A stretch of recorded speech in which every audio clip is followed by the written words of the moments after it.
ഇത്തവണ ഇലക്ഷനിൽ ഗണ്യമായിട്ട് ഈ പറയുന്ന വോട്ടിംഗ് പെർസെൻറ്റേജ് വർദ്ധിച്ചിട്ടുണ്ട്, 4-5% വർദ്ധിച്ചു. പക്ഷേ വോട്ടിൻ്റെ എണ്ണം കുറഞ്ഞു എന്നാണല്ലോ സാറ് പറഞ്ഞത്, അതെങ്ങനെയാണ്? അതായത് ഞാൻ ഇന്ന് ഇപ്പോൾ ടി വിയിൽ ഒരു ന്യൂസ് കണ്ടത്, അതിൻ്റെ ഫിഗേഴ്സൊന്നും നമുക്ക് സൈറ്റിൽ ലഭ്യമല്ല. കാരണം അതിപ്പോൾ ഇന്നല്ലെങ്കിൽ നാളെ സൈറ്റിൽ കിട്ടും. ഇപ്പോൾ തിരുവനന്തപുരത്തെ 4-5 കോൺസ്റ്റിറ്റ്യുവൻസികളിൽ 8,000-6,000 വീതം വോട്ടുകൾ കഴിഞ്ഞ പ്രാവശ്യത്തേക്കാൾ കുറഞ്ഞിട്ടുണ്ട്. പക്ഷെ അവിടെയൊക്കെ എന്താണെന്ന് വെച്ച് കഴിഞ്ഞാൽ പെർസെൻറ്റേജ് കൂടിയിട്ടുമുണ്ട്. പെർസെൻറ്റേജ് അത് ആഘോഷിക്കുമ്പോൾ നമ്മൾ പെർസെൻറ്റേജ് കൂടിയതിൻ്റെ ക്രെഡിറ്റ് ആർക്കുള്ളതാണ്? SIRനുള്ളതാണ്. കാരണം ഇതുവരെ ഇവിടെ ഈ ദുർമേധസ് ബാധിച്ച് ശവശരീരങ്ങളായി അവശേഷിച്ചിരുന്ന പേരുകളെല്ലാം അതിൽ നിന്ന് നീക്കം ചെയ്ത് കഴിഞ്ഞപ്പോഴേക്കും ഇത് ശുദ്ധീകരിച്ചു. അപ്പോൾ ശുദ്ധീകരിക്കപ്പെട്ടിരിക്കുന്ന വോട്ടർ പട്ടികയിൽ നിന്ന് ആവശ്യമില്ലാത്ത കുറേ അധികം പേര് പോയിട്ടുണ്ട്. അങ്ങനെ പോയവരാണിവർ, മനസ്സിലായി. പക്ഷേ അതനുസരിച്ചിട്ട് ഈ വോട്ട് അതനുസരിച്ച് കൂടിയിട്ടുണ്ട്. ചില സ്ഥലത്ത് കൂടിയിട്ടുണ്ട്, ചില സ്ഥലത്ത് കുറഞ്ഞിട്ടുണ്ട്. ഇപ്പോൾ എറണാകുളം അസംബ്ലി സെഗ്മെൻറ്റിൽ മൊത്തം വോട്ടർമാർ 30,000 വോട്ടാണ് കുറഞ്ഞിരിക്കുന്നത്. 30,000 വോട്ട് കുറഞ്ഞു.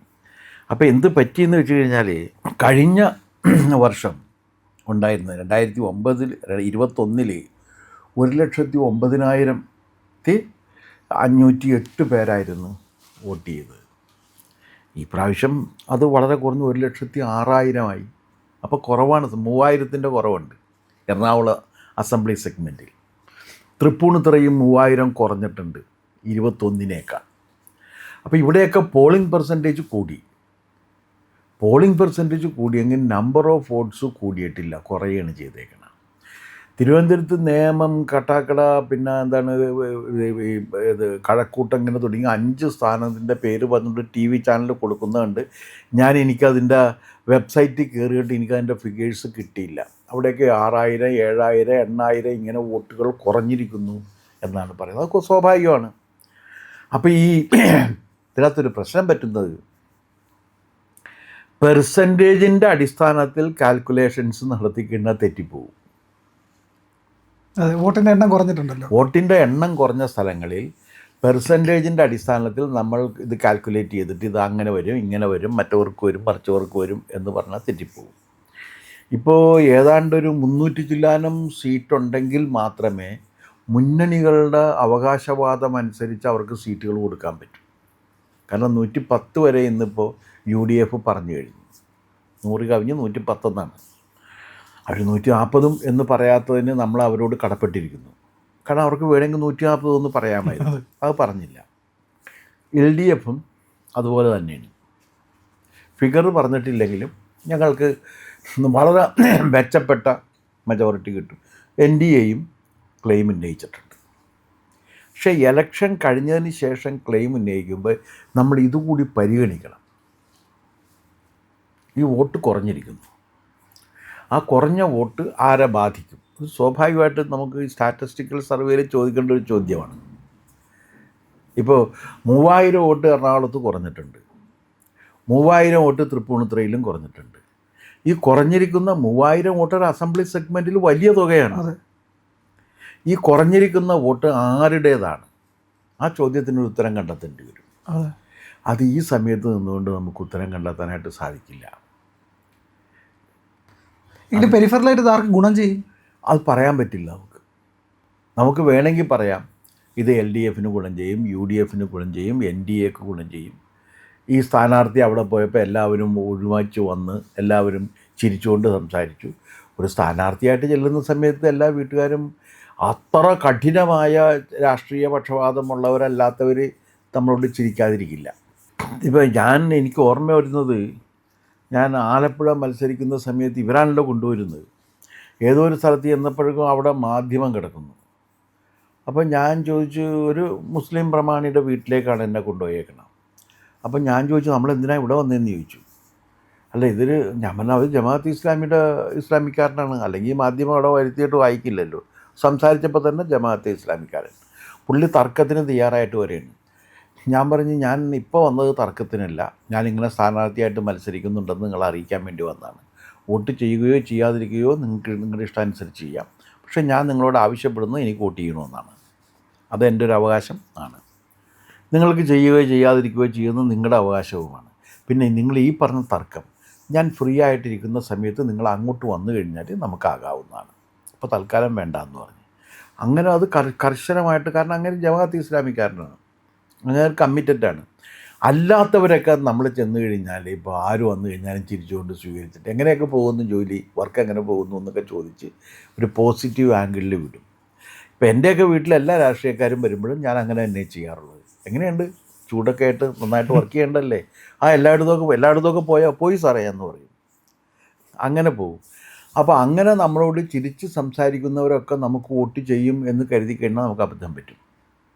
തിരഞ്ഞെടുപ്പിൽ ചിരിച്ച് സംസാരിക്കുന്നവരാരും നമുക്ക് വോട്ട് ചെയ്യണമെന്നില്ല. അതിൽ കുറേ പേര് നമുക്ക് ചെയ്യും, കുറേ പേര് ചെയ്യാതിരിക്കും. ഈ തിരഞ്ഞെടുപ്പ് പരാജയത്തെക്കുറിച്ചുള്ള പ്രസിദ്ധമായൊരു കഥയുള്ളത് എന്താണെന്ന് വെച്ചാൽ, പനമ്പള്ളി ഗോവിന്ദമേനോൻ ചാലക്കുടിയിൽ മത്സരിച്ചപ്പോൾ 25 വയസ്സ് മാത്രം പ്രായമുള്ള CG ജനാർദ്ദനൻ അദ്ദേഹത്തിനെതിരെ മത്സരിച്ചു. 6656 വോട്ടിനെ CG ജനാർദ്ദനൻ പനമ്പള്ളിയെ പരാജയപ്പെടുത്തി. അതൊരു വലിയ ഷോക്കായിരുന്നു. ചാലക്കുടി പോലുള്ളൊരു നിയോജക മണ്ഡലത്തിൽ പനമ്പള്ളി ഗോവിന്ദമേനോൻ പരാജയപ്പെടുക. അങ്ങനെ അന്നത്തെ KPCC യോഗം ചേർന്ന്, എറണാകുളത്താണ് KPCC ഓഫീസ്. യോഗം ചേർന്ന് ചർച്ച ആരംഭിച്ചു. ചർച്ച ഇങ്ങനെ നടന്നുകൊണ്ടിരിക്കുകയാണ്. അവസാനം 1.5 മണിക്കൂർ വരെ ചർച്ച കഴിഞ്ഞപ്പോഴേക്കും പനമ്പള്ളി ഇടപെട്ടിട്ട് പറഞ്ഞ്, നമ്മൾ ഇവിടെ കൂടിയിരുന്ന് ചർച്ച ചെയ്യുന്നത് ശ്രീ പനമ്പള്ളി ഗോവിന്ദമേനോൻ തൻ്റെ തൊട്ടടുത്ത എതിർ സ്ഥാനാർത്ഥിയായ CG ജനാർദ്ദനേക്കാൾ 6556 വോട്ടിന് പരാജയപ്പെട്ടു. എങ്ങനെയാണ് അദ്ദേഹം പരാജയപ്പെട്ടത് എന്ന കാര്യമാണ് നമ്മൾ ഇത്രയും നേരം ചർച്ച ചെയ്തത്. അതിൻ്റെ ഉത്തരം എനിക്ക് കിട്ടി. കാരണം ശ്രീ പനമ്പള്ളി ഗോവിന്ദമേനോനേക്കാൾ 6500 ചില്ലാനം വോട്ട് CG ജനാർദ്ദനൻ കൂടുതൽ പിടിച്ചു. എന്തുകൊണ്ട് അത്രയും വോട്ട് കൂടുതൽ കിട്ടി എന്നാണ് ചോദ്യമെങ്കിൽ, അത് വോട്ട് ചെയ്തവരെ സമീപിക്കാതെ നമുക്ക് പറ്റില്ല എന്ന് പനമ്പള്ളി പറഞ്ഞതായിട്ടൊരു കഥയുണ്ട്. കഥയല്ല, നടന്ന വസ്തുതയാണ്. അപ്പോൾ ആ രീതിയിലേ നമുക്കിത് പറ്റുള്ളൂ. ജനങ്ങളെങ്ങനെ, കാരണം ഈ ജനങ്ങളുടെ ഇത് നമ്മൾ ഡീല് ചെയ്യുന്നത് നമുക്കൊരു നിയന്ത്രണവുമില്ലാത്ത മനുഷ്യൻ്റെ മനസ്സുമായിട്ടാണ്. ഇവിടെ നിന്നൊക്കെ പോയിട്ട് ആ ലാസ്റ്റ് മൂമെൻറ്റിൽ നിന്നുകൊണ്ട് ഇത് മാറ്റി ചെയ്യാവുന്നതാണ്. Last moment. അപ്പോൾ അവിടെ അകത്ത് കയറി കുത്തുന്ന സമയത്ത് ഇത് മാറ്റാം. അത്രയും അൺസർട്ടനിറ്റി നിലനിൽക്കുന്ന ഒരു കാര്യമാണ് വോട്ടിംഗ് എന്ന് പറയുന്നത്. അതെ. അപ്പോൾ അതിനെ ചൊല്ലിയിട്ട് നമ്മൾ അവിടെ നിന്ന് ഇത്ര കൂടിയിട്ടുണ്ട്, ഇവിടെ നിന്ന് ഇത്ര കൂടിയിട്ടുണ്ട്, മറ്റവിടെ നിന്ന് ഇത്ര കൂടിയിട്ടുണ്ട്, അതുകൊണ്ട് ഇതാണെന്ന് പറയുന്നത്. പിന്നെ ഒരു കാര്യം, ആൻറ്റി ഇൻകംബൻസിയെക്കുറിച്ച് ഇവരൊക്കെ പറയുന്നുണ്ട്. പക്ഷേ എനിക്കൊരു സംശയമുള്ളത്, താഴെ തട്ടിൽ ആൻറ്റി ഇൻകംബൻസി വർക്ക് ചെയ്തിട്ടില്ല എന്നാണ് എനിക്ക് ബോധ്യമായ ഒരു കാര്യം. കാരണം ഞാൻ ഇതിനകത്ത് പെട്ട പലരോടും ചോദിച്ചു, സാധാരണക്കാരോട് ചോദിച്ചു, നിങ്ങൾ ഈ ഗവൺമെൻറ്റിനെതിരാണോ എന്ന് ചോദിച്ചപ്പോൾ അവർ പറഞ്ഞു ഞങ്ങൾ ഗവൺമെൻറ്റിന് അങ്ങനെ എതിര് നിൽക്കുന്നില്ല. അപ്പോൾ ഞാൻ ചോദിച്ചു എന്താ അതിൻ്റെ കാരണം എന്ന് ചോദിച്ചു. അല്ല, ഗവൺമെൻറ്റിന് അങ്ങനെ എതിര് പറയേണ്ട കാര്യമില്ല. അവർ പറഞ്ഞ ഒരു കാര്യം എന്നെ അത്ഭുതപ്പെടുത്തി. അത് പവർ കട്ടില്ല എന്നുള്ളതാണ്. അപ്പോഴാണ് ഇത്രയേറെ വൈദ്യുതിയുടെ ഉപയോഗം, ആ പരീക്ഷയുടെ അവസരമൊക്കെയാണ്. അപ്പോൾ അവർ പറഞ്ഞു സാറേ പവർ കട്ടില്ല. അപ്പോൾ ജീവിക്കാൻ പറ്റാത്തൊരു സാഹചര്യം ഇവിടെ ഇല്ല, ജീവിക്കാൻ വയ്യാത്തൊരു പിന്നെ രണ്ടാമത് പറഞ്ഞൊരു കാര്യം, കുടിവെള്ളത്തിന് അപേക്ഷിച്ച് കുടിവെള്ളമോ, ഞാൻ അടുത്ത പോയിന്റിലേക്ക് കടന്നു. അല്ല, കുടിവെള്ളത്തിന് ചിലപ്പോൾ ക്ഷാമം വന്നാലും അത് കൊണ്ടുവന്ന് തരുന്നുണ്ട്. അതെ. പിന്നെ ആഹാരത്തിനുള്ള റേഷൻ നല്ല സാധനങ്ങൾ ആവശ്യത്തിലധികം കിട്ടുന്നുണ്ട്.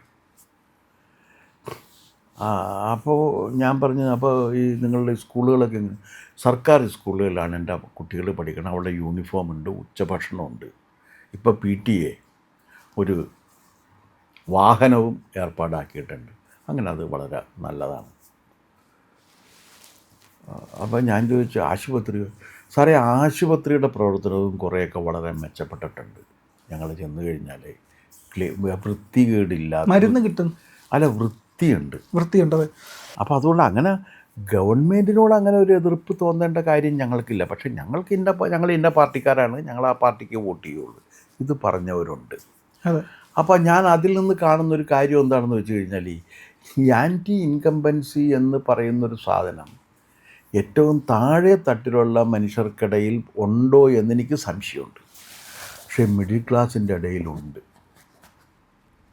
മിഡിൽ ക്ലാസ് ഈ ആൻറ്റി ഇൻകംബൻസിയെക്കുറിച്ച് പറയുകയും അതിനുവേണ്ടി ആർഗ്യൂ ചെയ്യുകയും അവർ പറയുന്ന കാര്യങ്ങൾ മനുഷ്യ സ്വാതന്ത്ര്യത്തെക്കുറിച്ചും ഏകാധിപത്യത്തെക്കുറിച്ചും ഒക്കെയാണ് അവർ പറയുന്നത്.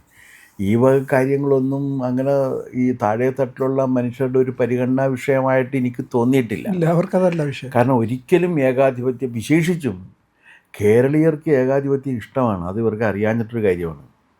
എന്താ കാര്യമെന്ന് വെച്ച് കഴിഞ്ഞാൽ അടിയന്തരാവസ്ഥ കഴിഞ്ഞ ഉടനെ നടന്ന തെരഞ്ഞെടുപ്പിൽ ഇന്ത്യയിലെ, നിങ്ങൾ പറയുന്ന നോർത്ത് ഇന്ത്യയിലെ പശു ജനതയുണ്ടല്ലോ, അവർ മുഴുവൻ ഇന്ദിരാഗാന്ധിക്കെതിരെ വോട്ട് ചെയ്ത് കേരള ഇന്ദിരാഗാന്ധിക്ക് അനുകൂലമായിട്ട്. അതെ, കരുണാകരനെ വീണ്ടും അധികാരത്തിൽ കൊണ്ടുവന്നു. 111 സീറ്റ്. നിങ്ങൾ എന്താ പറഞ്ഞത്? 77 സാക്ഷാൽ KR ഗൗരി അടക്കമുള്ളവർ തോറ്റു. അതെ, തോറ്റ കാര്യം നിങ്ങൾ മനസ്സിലാക്കണം. അക്കാലത്ത് മഹാഭാഗ്യം കൊണ്ട് AKG മത്സരിച്ചില്ല. മത്സരിച്ചെങ്കിൽ AKG തോറ്റുപോയാനെ. അത്ര അങ്ങനത്തെ ഒരവസ്ഥ ഉണ്ടായിരുന്നു.